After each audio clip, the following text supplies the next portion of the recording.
Victory to love, the love inside your heart. Victory to the light that shines in your mind. Earth, sky, and stars, 10,000 suns. Hi, welcome to the Shaman and the Mermaid, and we're here to give you your astrological forecast for April 16th through May 15th. And we are kicking off both eclipse season and retrograde season for the summer. We're going to have a pair of eclipses coming up, only one in this report, but 2 retrogrades. And we saw that there was a lot of Mercury and Taurus/Uranus energy this report, so we came up with our mantra. So because of the Taurian energy, we have the bull in our theme this time, and also because there's a little bit of trepidation in the air. I think people have been hesitant and go with a big word, fearful and uncertain about what's going on in the future. And as we're emerging back out into regular life, there's still that little bit of I'm not sure what to do. So we've decided to encourage everyone to just go for it. So the theme is don't wait for the other foot to drop, grab the bull by the horns, just go for it. And I think with, as Michael said, the eclipses and the retrogrades coming up, there's a lot of opportunity for standing in your power, stepping into the next iteration of your evolution, and this is that beginning time for the soul level to really get going on what it is that you need to do. We'll explain that a little bit more. So this first part of the report is with the Libra Full Moon, and so that means the moon's in Libra, and then the sun is always on the opposite side of the wheel whenever you have a full moon. So sun in Aries, so very powerful, strong, dominant sun energy as well. And then it's squaring Pluto. And if you remember from our reports, Pluto represents the soul, represents our shadow work, represents the things we need to do to transform ourselves and move forward in our evolution. So on this full moon, there's a extra impact for everybody to get their ducks in a row. And again, going with don't wait for the other foot to drop. Don't wait for somebody else to tell you. Don't wait for somebody else to make the bomb go off. Just step into your power. Grab the bull by the horns. This is that squaring energy on Pluto saying now is the time to put the reins on and let things go. You know, giddy up. And then right after that, April 17th, Mercury will be conjunct Uranus. And so my thoughts on that, and you can speak to what you think of it as well, but whenever I see Mercury and Uranus in close proximity to each other, I get just a little bit nervous of my own words having maybe a brash effect, because sometimes we say things just seemingly innocently and randomly, and then all of a sudden we're in trouble because the words had a sharp bite or they didn't land that way you intended. And so I'd be cautious around communication on the 17th. What do you think of Mercury and Uranus there? Mercury and Uranus in astrology are considered octaves of each other. Mercury is at one part of the spiral and Uranus is at the upper part of the spiral. Not better or worse, they're just looking at different frequencies. Uranus and Mercury both relate to the nervous system, they both relate to electricity, they both relate to awakening things to the mind or the soul and consciousness. And they're in Taurus, so to me this also would have a lot to do with tuning into the body. What do you feel? What's your intuition telling you? And perhaps going out into nature, into that Taurus element and grounding down for a little support at this time if the energy is electric, frenetic, and a little bit shifty or a lot bit shifty. So you can use that, you know, I put the caution of watch your words, but that is a nice combination for, as Michael used the word, awakenings to come forth at this time. And we are still in that energy that probably you all felt this last week of Jupiter and Neptune conjunct in the sign of Pisces. Lots of like aha and reveals and, you know, maybe feeling a little lost and delusional, but also at the same time that you may felt like you were drowning in something, you were also very clear of why it was happening. And so as we're coming out of that, and that'll be, you know, those planets don't move fast. So even though that was on the 12th of April, that energy will still be very strong for a while, and particularly on this April 17th with Mercury and Uranus together. Maybe all of that can have a little push for more of not waiting for that other foot to drop and just grabbing the bull by the horns, particularly since it is in the sign of Taurus, and just go for it, do that thing. And then we move on. The sun is going to move into the sign of Taurus, so happy birthday to all the Taurians out there. That will kick off their month of birthdays. And again, that Taurus energy. And if you're not too familiar with Taurus, it has a real soft side. Michael often refers to Ferdinand the Bull, you know, the bull that likes to smell all the flowers in the field. And there is that very sensual, beauty-oriented, a lot around values. Money plays into the Taurian piece. Abundance and prosperity plays into Taurus. But as you might suspect, being a bull, it can have a lot of bullshit too. It can have a lot of that headstrong, stubborn, dig your heels in, refuse to do things. And so we have to watch this for the next month. What is the Taurian influence on us? Are we stepping into our values? Are we surrounding ourselves with beauty? And it's the amorous love too. Taurian energy is amorous love. Venus is home in this sign. She's very comfortable there. So a lot of Venus influence as well. And just keep an eye on that as we move through April and May. And then coming up, another big square, Mercury and Saturn. What do you have on that? Mercury is going to square Saturn on April 24th, and while that is a strong energy, it's kind of doubled down by the fact that, as we talked about, Mercury was just conjunct Uranus a couple days earlier. And so really this is reactivating that Saturn-Uranus square that has been in the field for a year and a half. It happened 3 times in 2021, but in 2022, while there's no exact Saturn-Uranus square, it is very close to each other, and so the energy is still vibrating out. And so Mercury's crossing that point right between Saturn and Uranus and reactivating it. And this Saturn-Uranus square is what we call a third quarter square. It's a completion of a cycle. It's getting clarity on things. And so while squares can be intense or challenging or dynamic, it's not the same as a first quarter square where there's like surprises, new things come out. This is like a cycle coming to close, and it's often integration. What have I learned from the past year or year and a half of this energy? How to go forward, how to shift what needs to be shifted, how to grow, and how to step into the self. Saturn represents inner authority and knowing how to handle and knowing what your wisdom is and writing the book of your life.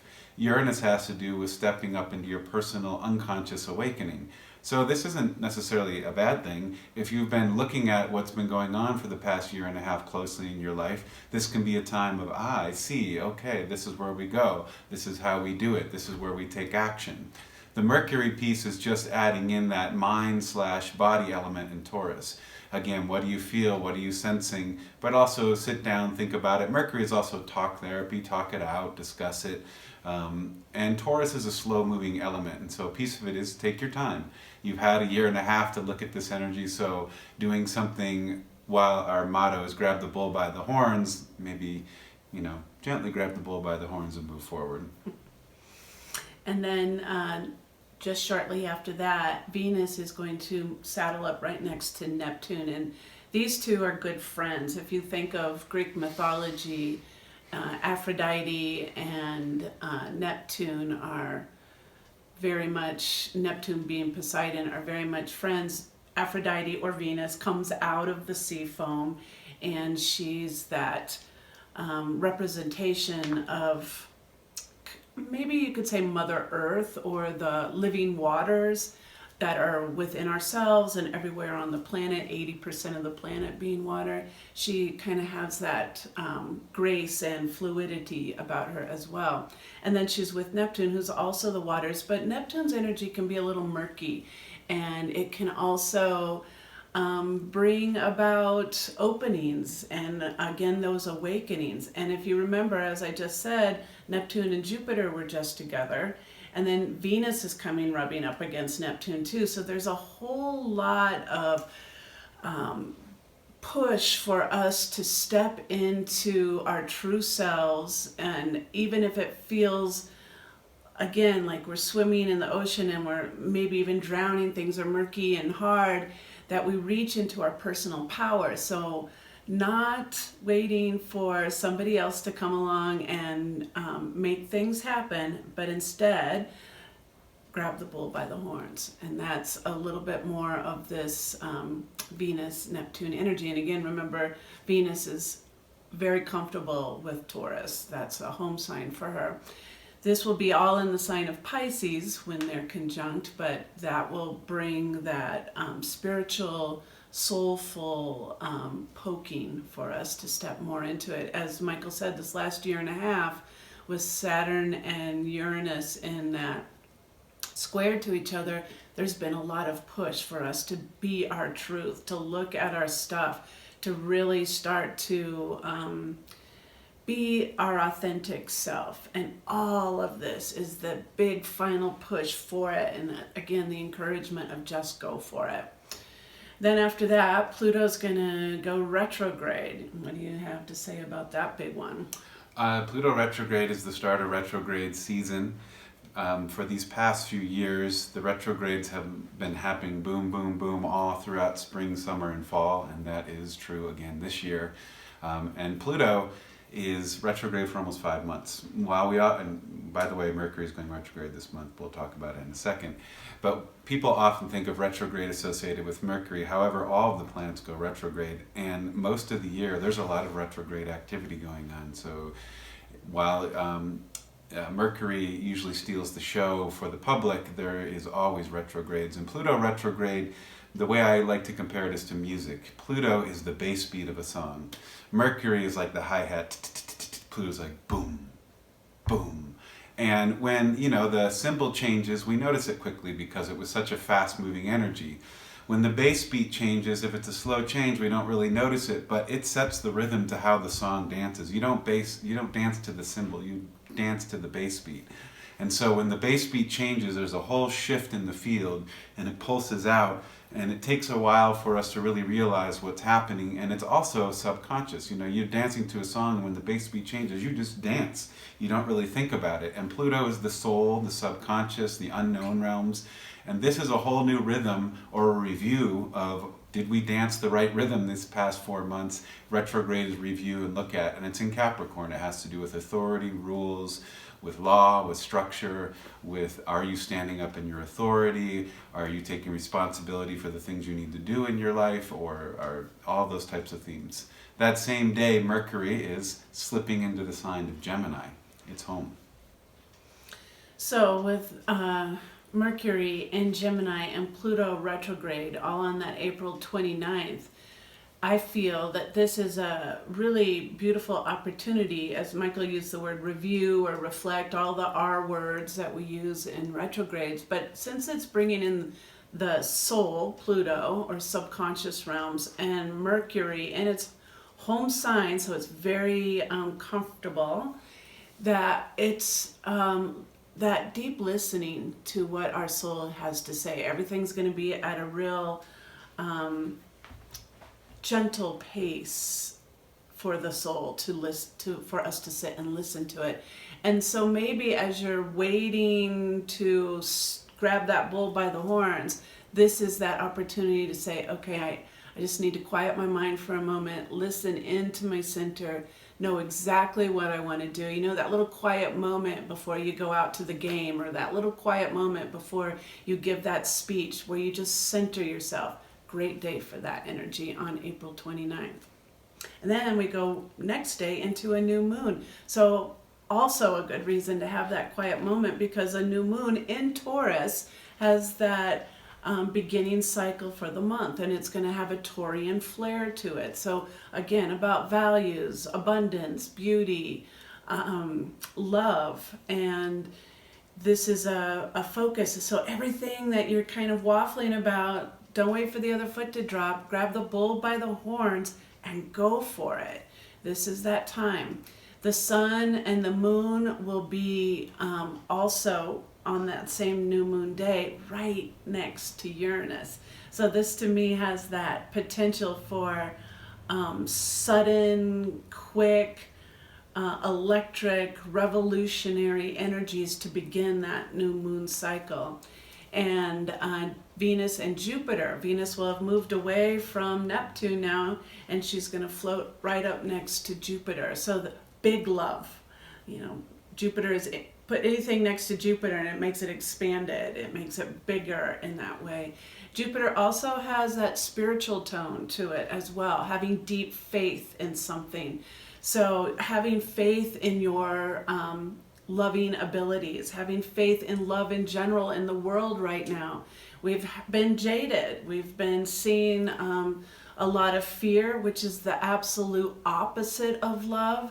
And so this is all kind of brewing together to have this big like kapow of love is good, people. Step into it, own it, feel it, remember it, return to it. All the retrograde words are helping us kind of jump back into our loving kindness and the ways of love. So this is a big dose of that April 30th. I'm really looking forward to that Taurian new moon. And on top of all that, it's a partial solar eclipse on that moon. What do you have on the eclipses? So we have Sun, Moon, Uranus, and the north node of the moon all together within 10 degrees of each other. The north node is on the evolutionary axis of where we want to head to. And wherever the north node is for the collective, that's a message to the entire planet Earth: go this way. Engage with this energy in a positive way. We've already talked about the Taurus themes, but just to retouch it, the eclipse heading that way would be letting go of old, not good Taurus themes, which are selfishness, being greedy, being stubborn, being overindulgent, being lost, being too caught up in the senses. Positive Taurus energy is being sensual in a positive way, where your senses inform the soul and awaken you to do beautiful things, engage your soul's purpose. It's also listening to body intelligence, like what foods I put inside of myself or what I use as medicine. There's a doctor from the 1500s named Paracelsus who did a whole bunch of research to bring back the idea that food looks like what it is. If it's red, it helps with your root. If it's brain-shaped, it helps with your brain. So food is medicine. That's a little tip there. And this eclipse point is like the end or a cutting of that old way, and it's happening right between that Saturn-Uranus square, by the way. The old patriarchal way of knowing about the body and intuition and the feminine and self-love, and going forward the Uranian way, which is tune into your high consciousness, be your individuated self, awaken up to your unique genius and give back to the whole. Don't wait for the other foot to drop, grab the bull by the horns, just go. And then May 1st is Beltane. So on the calendar, this is the midpoint between spring and summer, and we celebrate the awakening of the flowers, and this is where we leave our May Day baskets on people's doors, and the Beltane dance of that renewal coming back as well. And then May 2nd, Venus will move into Aries. So she's cruising pretty quickly, making her rounds, and she's going to go into the home sign of Mars. And we all know the stories of Mars and Venus. So she's going to be taking residency in Mars's home sign, Aries, in there. It could be a fiery beginning to that Taurian new moon in a good way. It could be a kickstart, really launch and take initiative and go for it as you're holding the bull by the horns and standing in your power. But also, whenever there's fire, caution is good. And so be aware that you might be fire-headed and or jumping off the deep end too quickly. So use the values that Venus has in the sign of Aries for that fiery kickstart of things. Then May 5th, Sun is right next to Uranus. How do you feel about that one? Well, we basically covered this. The Sun was very close to Uranus at the Taurus new moon and at the eclipse. This is just the actual official date of the Sun-Uranus conjunction. Sun and Uranus come together once a year. Sun conjuncts all the outer planets just one time a year, and so it's it's the start of a new cycle. It's a Sun-Uranus new moon. So it's beginning anew with that Uranus-Taurian energy, and it's nice combo with the eclipse. The eclipse is cut something and then start anew. So I think this is just continuing to pull that thread through. That's a good one. And lots of power there. Uranus is electricity, Sun is solar power. I mean, put those together and you could probably create something really magnificent with all that power. So just having awareness as we move through the beginning days of May that there's a lot of fire starter energy in that. And then May 10th, another retrograde. This is Mercury Retrograde. It's actually the second retrograde of the year. We started 2022 while Mercury was retrograde, and this year there are 4 Mercury retrogrades. That's the most you can get in a year. Mercury is retrograding from his home sign Gemini back into Taurus, so reigniting that Taurus theme. Did you want to say something about Mercury retrograde? Well, sometimes it gets a bad rap. It's one of those that, Mercury retrograde, don't say a word. But I also think it's a great time for us to express ourselves clearly. So again, not waiting for the other foot to drop, grabbing the bull by the horns. It might be a time for us to use our words, but mindfully, and letting our true self be expressed. And retrograde is not like never speak, but just be careful and clear and concise about what you're saying. And I think Mercury retrograde gives an opportunity for us to really balance our feelings out through our communication. So that might be an opportune time for you to speak some truths. And it's right coming into Mother's Day weekend, the following, the next few days after that. So, be kind. Mothers are sensitive. And then we'll close up shop on May 15th, this time on the Scorpio full moon, and that's when we'll pick up and meet you again. And remember that you don't have to wait around for somebody to tell you what to do. And uncertainty sometimes will have more trepidation and fear underneath it than actually just taking the bull by the horns and riding. That could be exhilarating, way more fun than just wandering in uncertainty. So don't wait for the other foot to drop, grab the bull by the horns. Have a good one. To love, the love inside your heart. Victory to the light that shines in your mind. Earth, sky and stars, 10,000 suns shine within us all. Give praise to the one. Victory to love, the love inside your heart. Victory to the light that shines in your mind. Earth, sky and stars, 10,000 suns shine within us all.